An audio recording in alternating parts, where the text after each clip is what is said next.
I mean, anybody can just put something together and hope that people show up. But if you don't have people that are excited about what you're doing, you're not going to have anybody show up for it. Hey there, sneaker enthusiasts, and welcome to Bottled Up.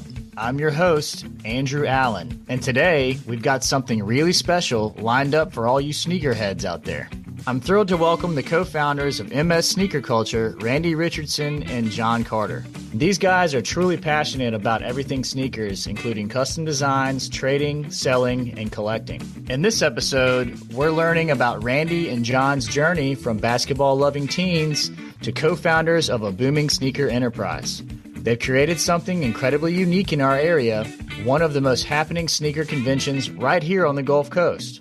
So whether you're here to find out how to score a pair of those exclusive kicks, or you want to learn more about their story and adventure in this fascinating sneaker culture, stay tuned. We're about to walk a mile in their shoes, quite literally. So folks, pop open a Pepsi and let's kick this off. Hey Randy, thanks for coming on the show. Thank you for the opportunity. And we also have Mr. John Carter. John. I appreciate you having us, man. Absolutely. So today we're going to get into everything that has to do with custom sneakers and inside the world of trading and selling and collecting footwear. And you guys are kind of really passionate about that. And you have a new company that you guys are dealing with, and you're doing events, multiple events a year. And so I wanted to kind of get into that a little bit. So Randy, how long have you had a love for sneakers? I can say probably when I was in maybe high school, a little bit before that. You know, I grew up playing basketball. Okay. So it kind of started from there. But then also, I think one of the major things that I've always done is try to kind of match my shirts to shoes and whatnot. And that's been all through growing up. And then now recently, my daughter, which is now 15, has gotten into it within the last 2 or 3 years. And that got me kind of back into it. And now that I can actually afford some of the shoes that I couldn't when I was a kid. Got it. So this has been going on for a while now. So you kind of being that you played basketball in high school. That was back when Jordans were huge. It was like when Jordans had kicked off. Jordan was still playing. Yeah, absolutely. We're not gonna date anyone here. We're not gonna date anybody here, but still. But no, that was when that big deal went through with Nike, and those were the hottest shoes in the world at that time. So how many pairs, like as of now, since we're talking about you collecting now, how many pairs of shoes do you think you have on rotation at one time? I don't know if the wife is going to hear this or not. Well, no, give me the answer. You don't have to say the real answer. Give me the answer that you want people in the world to know. I'm just kidding. She knows, and she knows it's a problem.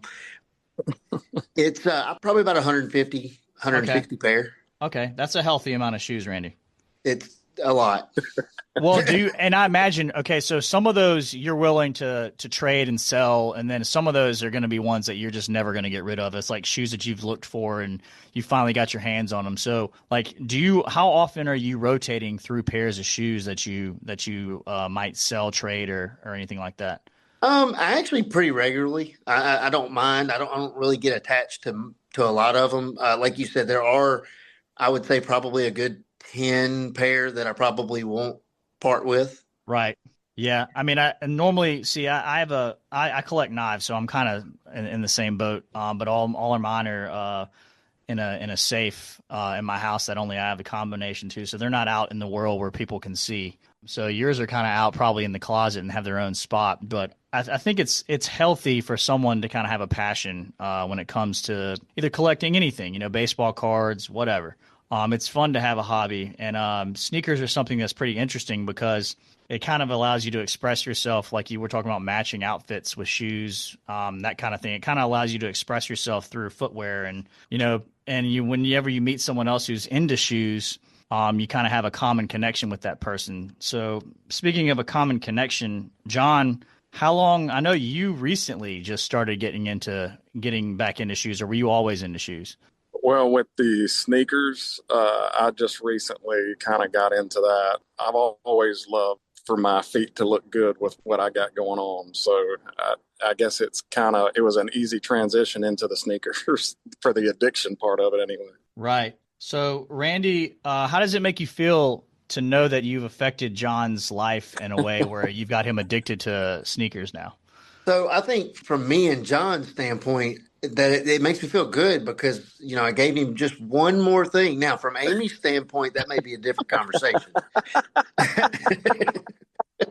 There's no doubt about that. There is no doubt. Like teaching your friend how to play blackjack. Right. Yeah, Right. exactly. Yeah. Sitting your friend down at a slot machine that hits a jackpot for the first time. Exactly. Yeah. And I think it's great that, you both kind of love the same thing. And so y'all decided to do something about it. And the best way to do something about it is to do what you guys did, basically. So walk me through the origin of Mississippi sneaker culture and kind of how all of this came about. Because I know it happened super fast, but and I've heard the origin story of how fast it happened, but kind of walk me through step by step how it went down, Randy.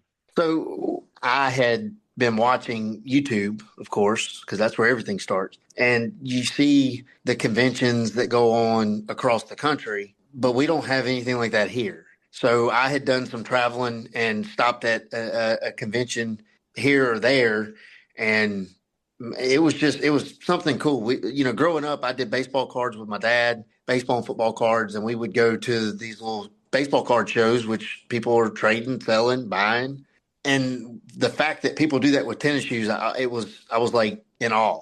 And really, it was just trying to find somewhere like that we could go. And then me and John had got to talking about it, and really, there's nowhere in between, Houston area all the way down to Tampa and then into Atlanta. And those are pretty much the closest, biggest shows bigger shows that you can go to. Yeah, it is kind of crazy that there's nothing in New Orleans. There's a few that come to New Orleans, but they're just not real big. Honestly, ours we've done twice is just about as big as the ones that come to New Orleans. Now, we do participate in the ones in New Orleans. Yeah. And there's a couple that go to Baton Rouge as well. So we try to get those vendors to come to our event, of course. And I think that we've given them a good outlet. Me and John originally talked about doing this. And if you know me and John, we try not to do anything halfway. Yeah, I'm aware of that.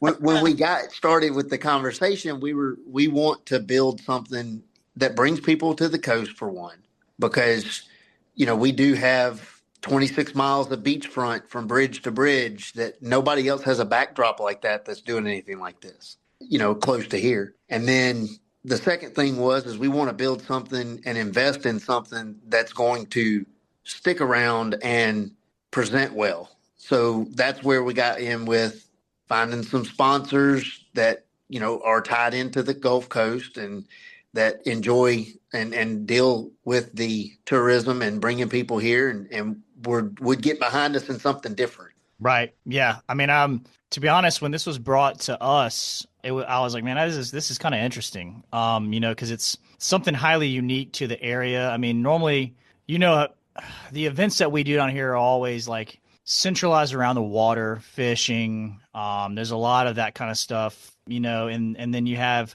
all the lovely charitable organizations on the coast that you want to be a part of. And then something that deals with sneakers and apparel as far as like a convention, is kind of interesting to me because it's fresh. You know what I mean? It's not something that you see every day. So I was intrigued whenever y'all came to us and wanted us to kind of be a part of it. So y'all had a conversation about y'all saw a need and a gap for something like this in our area, and what happened next? I know what happened next, but tell the people what happened next. Well, about 20 minutes later, we had to break the news to our wives that we started an LLC and that we were looking at places to have an event. Yeah, a phone call was made, an LLC was created 15 minutes later, and then now that y'all are on the books with the state, it's time to find a venue. Exactly. Right. Okay. Now, when you were setting this up, what was the look and the feel that you guys wanted when it came to how to differentiate yourself from other sneaker conventions? I think we just wanted to stay as an upscale type event. We wanted to keep it classy, keep it to where somebody can come in and they can find something as far as a used shoe all the way up to something that is extremely rare that they wouldn't be able to see anywhere else. And I know that y'all kind of, the way that you set it up, you want the finishes and stuff, like you said, to be kind of upscale. You want it to feel like a polished event. It's not like you didn't want it to be kind of like a swap meet or something where it's like it's kind of thrown together. Everybody has different stuff everywhere. You kind of wanted it to all flow and feel good. So I know that the one event that y'all have moved to the new venue, it definitely had that feel. Absolutely. I think that was, I'm sure that Randy would probably say the same thing. I think that's why we chose that location. You walk in there and it's just, they really did a great job at making sure that place has the wow factor. Let's talk about the first one you guys did and how you guys felt about it. How you guys felt that you could change it or make it better. Cause the first one's always going to be kind of a learning process. So tell me about the first one y'all did. So we reserved the Orange Grove Community Center on Dido Road, which was a great venue for what we were wanting to do. Especially testing the waters. We were able to kind of map out the venue to where we could fill it up and it would look full. We had some great vendors that came with a lot of product. I think we had close to 22 vendors, if I'm not mistaken, John. Yeah, I think we had 22, 23 vendors for our first one. And then we had, I want to say around 250 people-ish through the door. Right. Not affiliated with the vendors. That's not too bad for your first one, man. Not at all. Not at all. And that was we really only had about 2 months to kind of prep for it. And we were able to get, some banners set up with some vendors information on them as well, some sponsor information. One of our big things, what we want to do is, we kind of want to give back to the community because we feel like they're giving to us with this because we're learning a lot as we go. I think John would agree that, as far as we're still young in the sneaker community, I guess. So, we want to make sure that we give giveaways out when we're there. So we have giveaways, we have a DJ, and then each 30 minutes, like we give 12 pairs of shoes away. So every 30 minutes we draw a random entry for a free pair of shoes. Yeah, that would be a hell of a draw, honestly. If you're into sneakers and that all I have to do is go there and then I'm entered to win a free pair. What kind of shoes are y'all giving away normally? So typically, because they are giveaways, they're anything between, it could be a $60, $70 pair of shoes, or it could be up to $150 pair of shoes. So it just depends on what we have in our inventory, and then also what we can, either get given to us or can pick up. Yeah. Something that we can get our hands on that you wouldn't really be able to get just by walking in the store. That's kind of what we look for whenever we're going for that kind of stuff. Yeah, something unique to where you feel like you actually won something and not like, hey, I could have gone to Foot Locker or something and gotten these. Right. You can always just go over to Randy's house. It sounds like he needs somebody to come take some shoes off his hands. Yeah, his or mine. Yeah, John, let's talk about the amount of shoes that you have, John. Well, I don't have near as what Randy does because I haven't been doing it as long as Randy, but I probably have around about 70 pair. All right. But okay. That's sneakers and boots and that's everything though. That's not just sneakers. Right. Okay. You'll get there. John. Yeah, I have no doubt about that. That first event that you had at the Orange Grove Community Center down the road from us, what was y'all's initial, before the doors opened and you got the amount of people that you got in there, what did y'all think that y'all were, how many people did you think were going to come? What was the amount that you thought, okay, I think we're going to get X amount? I think we both said something between 75 and 100 people that we would be happy. We would think it was. That's the number that you'd be like, all right, we did something. It was worth us doing this. Yeah, I think so. Got 250. Yeah, we well over exceeded what we thought we were going to do. So we were extremely happy about it. That's great, man. And the feedback that we got from the vendors, I think, really made the impact as well. We had a couple of guys that were reaching out to us because they're in the area. They resell, they, buy, sell sneakers all day, every day. And, they needed an outlet that they didn't have to drive 6 to 8 hours to get to. Yeah, instead of having to drive to Texas, they have a spot in their backyard. Right. Well, I definitely think that the fact that you recognize that they're in within like 200 miles of us, there's nothing really around. So you definitely did your homework there. So moving to the new venue, where is the new venue that you guys are using now? So it's at the Mississippi Community College, the Mississippi Gulf Coast Community College. It's the hospitality center at MGCC. Okay. So And that is the rented current the whole home. building. That is the current venue. Okay. And for the listener, what is the date that you guys are going to be having the next event? That's going to be May 19th. Okay. May 19th. And then we have one in November, and I think we already have it set as the 16th. If that tells you anything. Okay. Well, I do know that obviously there's a demand for it if you have 250 people taking time out of their day on a Saturday to come in and see this. So walk someone through what it is when you walk into this event that they're coming to see. For someone who's not into, deep into the sneaker culture, walk somebody through what it is that you might see when you come into one of these events and what kind of opportunities they have when they show up. So what we try to do is we get the vendors to come in at 9. They're set up by 10:30. VIP gets in early access to make deals with the vendors. So VIP gets in between 10:30 and noon. And then your general admission starts at noon to 5. So basically, if you're a customer coming in, you're going to come in, right away, you're going to see banners hung, backdrops for pictures, for photo ops. You're going to see vendors set up, and the way it kind of works at the hospitality center, you enter from the north and you come in, go through registration right there, and there's vendors in the hallway, and then into the room where the main room is.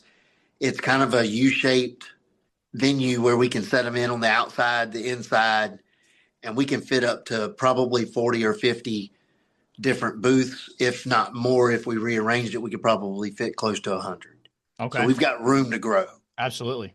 The last event we had 32, I think, vendors. So we were definitely well within our means as far as the location goes. Do y'all have line of sight on how many you think are going to be added to this event in May?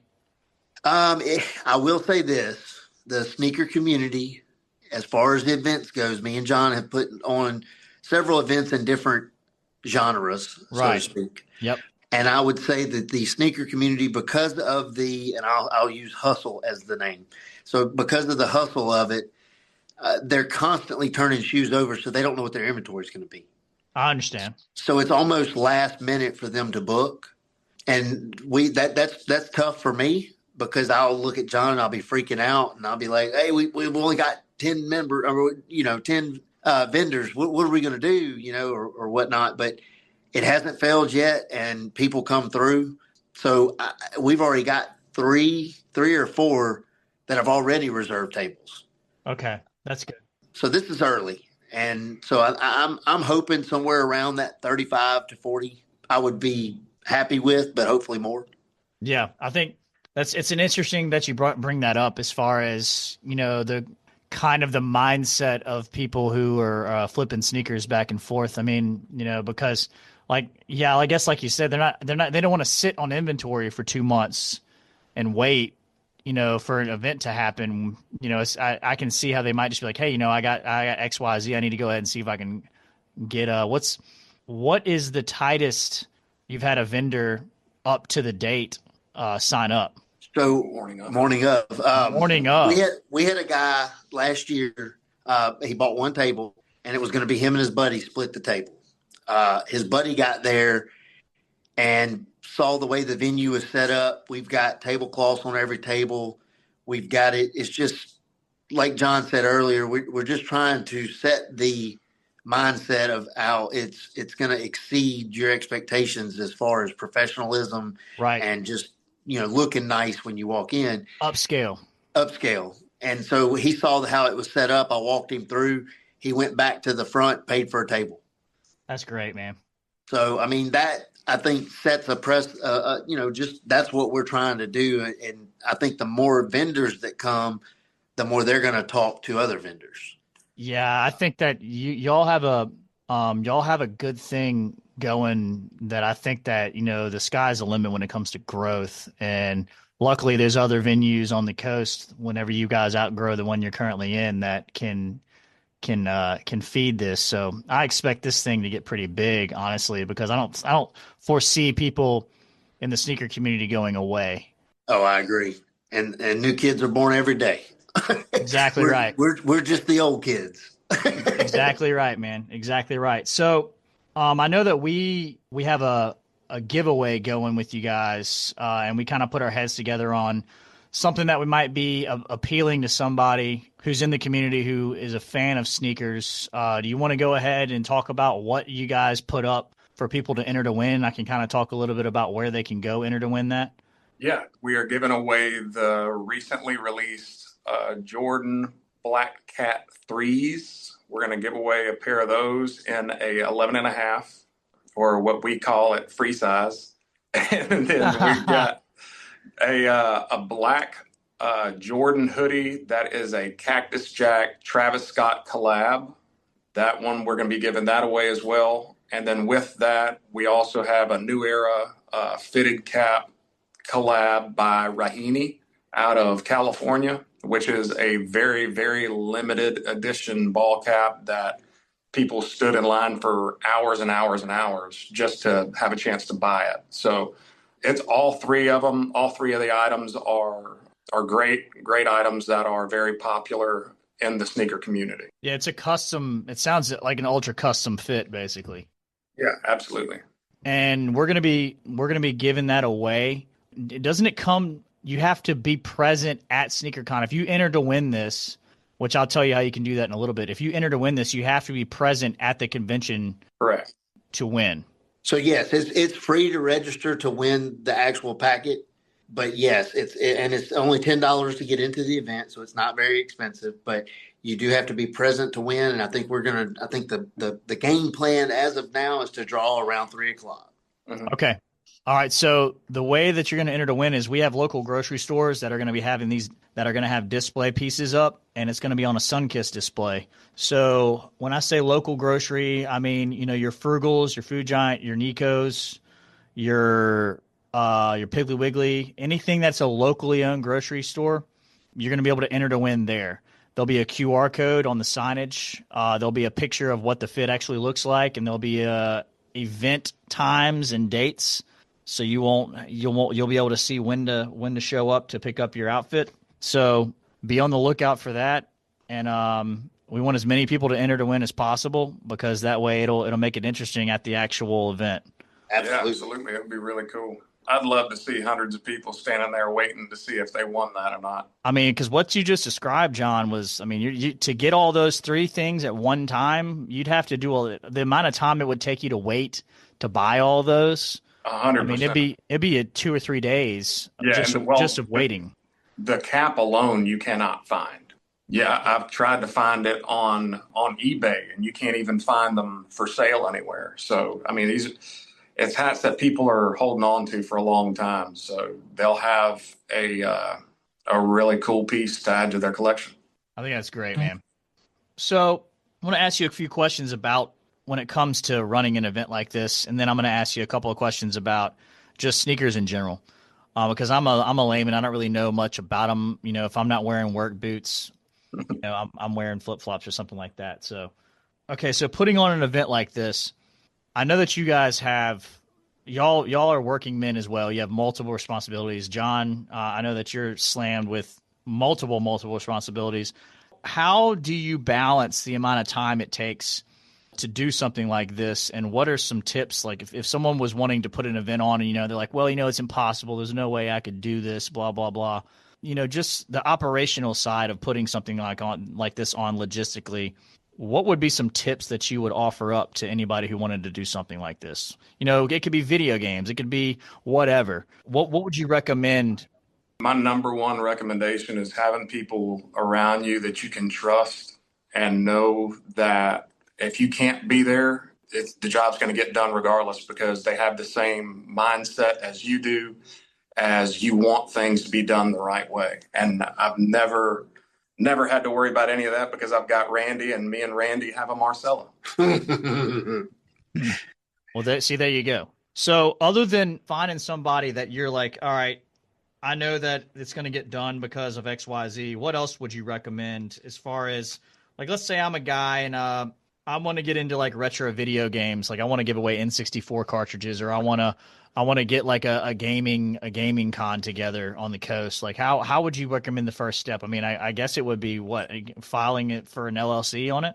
My first step, 100%, be research and make sure that is going to be something that is going to succeed in the market that you're in. Because I mean, anybody can just put something together and hope that people show up. But if you don't have people that are excited about what you're doing, you're not going to have anybody show up for it. So researching that there's a need and a want. Absolutely. Okay, that's solid advice. Randy, what do you think, man?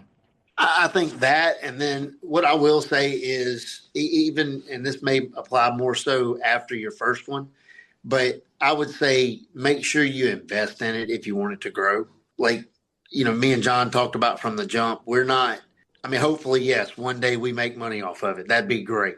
We're not doing this to make money, though. We enjoy it, and we want to bring something to the coast that we don't have that does bring the attention to something that we enjoy. Yeah, and you already have a passion for it, right? So it's exciting anyway, just to be able to see all the shoes. And like, whenever you go to this event, I know you've done 2 of them.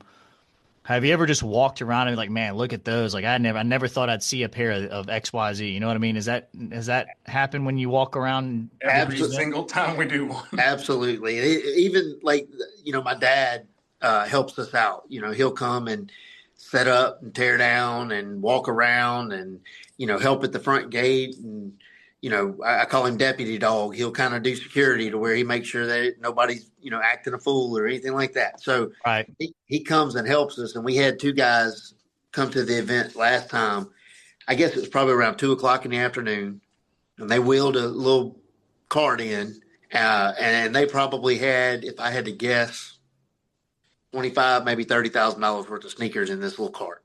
Jesus.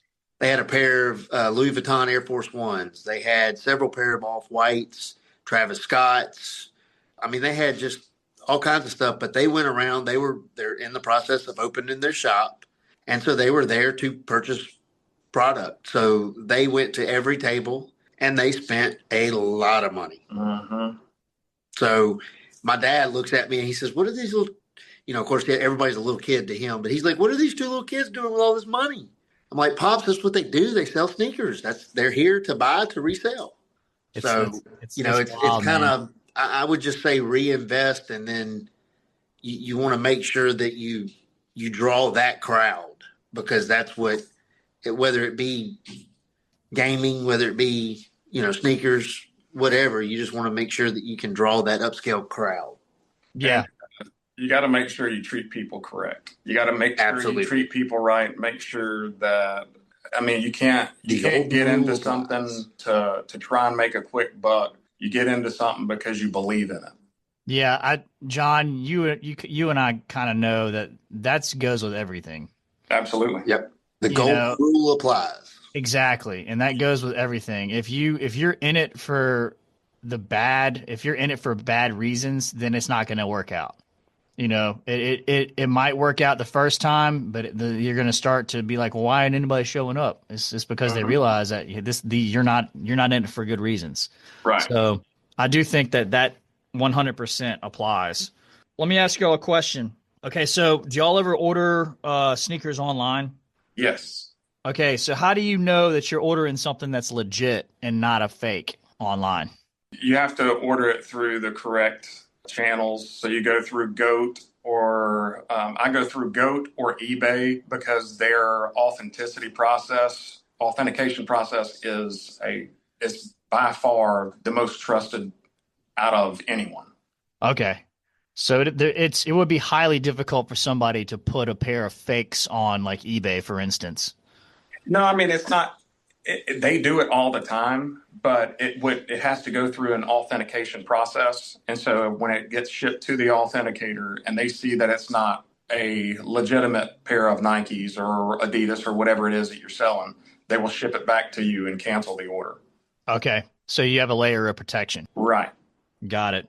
So I would also add to that, especially if you're dealing online, there's several different places that you can go, but you need to make sure that wherever you're ordering it from, even if you're dealing with a reseller or anything like that, that they're trustworthy. Most of the resellers will not sell reps because it hurts their business in the long run. So, like even at our event last year, there was a nice guy. I actually bought a pair of shoes from him as well, but he had a pair that he sold. One of the other vendors, I mean, he's when it comes to legit checking shoes, he's probably one of the better ones that I know of, and Okay. especially around here. So he went and he looked at the shoe and he called it out to be a fake. Now, 100%, nobody can tell, but he said he compared the boxes, compared the paper in the box. I mean, he went through the process, and the guy who bought the shoes from him, he gave him his money back. Now he bought them from a local store here, Wow. so that's the fakes are getting so good that it's very hard to tell. That's wow. But it's you gotta have somebody that's trustworthy that knows what they're doing if you're reselling. Randy, what would be, in your opinion, the most overrated pair of sneakers that tends to pop up in the culture? What's the most overrated pair of sneakers? So there's a lot of I would say hype around certain sneakers when they come out. Yeah. For me, and I think you'll have if you ask 50 different people, you're gonna have 50 different answers. Yeah. I mean, that's a tough question, Andrew. Not for me. I'm gonna let John go first. Let Randy think about that. By John, far, what's it the is most what the is it? Yeezy. The I was Yeezys gonna say are the ugliest, just most horrendous looking shoe, and they were selling for thousands of they're dollars. still selling. Some of them new will sell for like the Yeezy Red Octobers. Yeah. I mean, $10,000 pair of shoes, Yeah, $15,000 pair. They look like shoes that were left out in the sun and melted. Yeah, well, it's like the Golden Goose. Those are ugly as sin. It looks like shoes that somebody has worn out in the yard and worn to recess. That's okay. All right. So overrated. What's the most underrated pair of shoes? Chuck Taylors. What is it? Chuck Taylor's? Chuck Taylors. Yeah, I had some Chucks once. Trying to think of, for me, what the most underrated pair of shoes are. And this is all opinion based. Like this isn't gospel here, but this is just I will say that there's also some newer releases that have come out. Just SB Dunks, The PS8s. the PS8s, and then Those are some highly underrated. some regular Dunks that have come out, and the materials on them have just been like the waffle Dunks. Mm-hmm. That's a Nike Dunk low, and it looks like a waffle on the sides. yeah. But the material on them are just they're very soft, very comfortable, and they're still selling for a retail at 110. You can go to any Hibbets or City Gear or City Trends or whatever and pick them right up. That's cool. That's cool. All right. Let me ask you this. This will probably be one of my last questions, and I'll let you guys go, and then we'll kind of recap how people can get VIP tickets and when to come. But if you were to, let's say that, what's your dream pair? Like, what's the pair that if you could go back in time, any pair of sneakers that you could have, what's your dream pair? And I'm going to start with Randy first. So I would say an 85 Chicago colorway because I remember Michael Jordan playing and growing up watching him.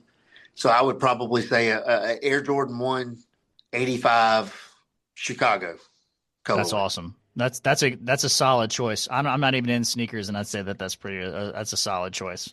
John, what about you, man? Mine is going to have to be the Nike SB Gibsons. Yeah. Okay. Go figure, a music guy. Yeah. So A guitar sneaker. right. So it's exactly what it is. So the outside of the shoe is made from a premium leather that they would make their guitar straps and stuff with, Okay.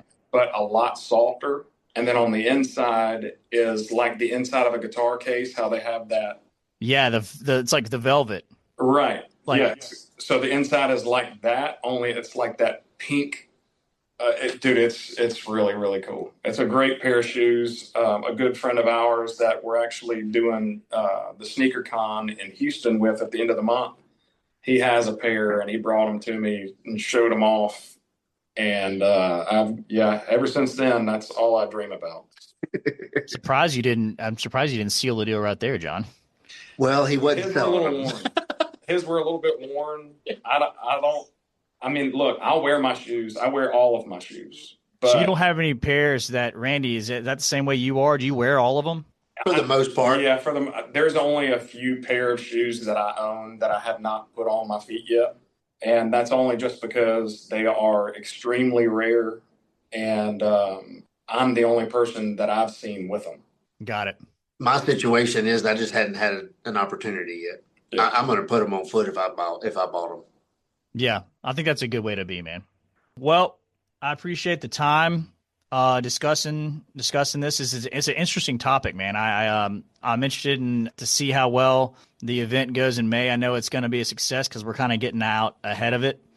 We're going to be doing a lot of promoting for you guys as well, just to try to get as many people inside the space as possible. But just to recap, you guys want to kind of let the listener know where they can go to get VIP tickets, recap the venue, the dates, the times, and then and all your socials, so everybody can kind of, if they're interested in learning a little bit more about, Mississippi sneaker culture. So everything on socials is MS Sneaker Culture, and it should come right up. And on all of those socials, you will see flyers for the new event. Even the headers have all the times, dates, costs, the whole nine. And every one of them have a QR code that takes you straight to the Eventbrite page. For vendors, it's $100 for a table. You get a 6 or an 8 foot table with 2 chairs, and you get that much space. So if you sell T-shirts or something like that, you move your table to the back of the space, and you take that space for your T-shirts and stuff, and let them hang. As far as spectators coming in, VIP entrance is from 10:30 to noon, and that's $25. It's $10 from noon to 5. It is at the or MGCCC Community College Hospitality Center on Jeff Davis. I mean, on the Bees and Jeff Davis, right there on the corner. It's May 19th. You'll see flags, you'll see banners all up around it, so you'll know how to get in. We'll planning on having some classics and some exotic cars kind of stuck outside, so you've got something to look at as you come in. Just kind of a different thrill. We'll have a couple food trucks there. Food trucks will be on site. Mile High Daiquiri will be on site. Pepsi, of course, will be on site. Yeah, we're going to be sampling, so. Got some samples coming from them. So we've got, like I said, we're hoping between 35, 40, maybe even more vendors. So it should be a good turnout. May is always a good time of the year because it's right around graduation, getting into the summer. Nike is making everybody go broke this year, so they've released a pretty good bit of nice shoes. So I'm sure that those will be available when we get there. Absolutely. Well, gentlemen, thank you for the time. As always, it's always a pleasure speaking with you. Thank you. We thank you. Hey, man, listen, local folks helping out with local community things, that's what we do. That's who we are, so I really appreciate it. I look forward to doing everything I can from my end and trying to make this a success and watch it grow. And, if there's ever anything that y'all need, you have my number, just reach out. Okay. Man, we really appreciate the partnership. I think this is a partnership that's going to continue to grow throughout the years and be beneficial for everyone. Yes, thank you. We really appreciate, Andrew, your time and everybody's time that works on this, and we very much appreciate your support. Well, folks, that wraps up another exciting episode of Bottled Up. I had an absolute blast chatting with Randy Richardson and John Carter about the vibrant world of sneaker culture and how they brought a unique twist to our community here. It's amazing to see such passion turn into a thriving venture that's building connections and creating a hub for sneaker enthusiasts right here on the Gulf Coast. Remember, if you're as intrigued as I am, you can catch their event on Sunday, May 18th at the Mississippi Gulf Coast Community College Hospitality Center. Don't forget about the incredible giveaway they're putting on. You definitely don't want to miss the chance to snag the Ultra Custom Fit. Thanks to everyone for tuning in today. Your support means the world to us. And a special shout out to our guests for sharing their journey and insights. If you want to dive deeper into sneaker culture and learn more about upcoming events, be sure to check out MS Sneaker Culture on all their socials. Until next time, keep those passions alive, and let's continue to make our community a vibrant place for creativity and connection. I'm Andrew Allen, signing off, and remember to always support our local businesses, restaurants, museums, and events. Cheers. Thanks for listening to the Bottled Up Podcast. Want us to deliver this show to your email inbox as they drop? Want to tell us about how you like the show? Or do you want to tell us about a Gulf Coast business or restaurant that you'd like for us to spotlight in any upcoming episodes? Email Morgan Wheeler at mwheeler, MWHEELER at abevinc.com. That's ABEVINC.com. Want to know more about Allen Beverages and how we work with our clients, partners, and vendors? Check out allenbeverages.com. This show was edited and produced by Johnny Gwynn and Deep Fried Studios.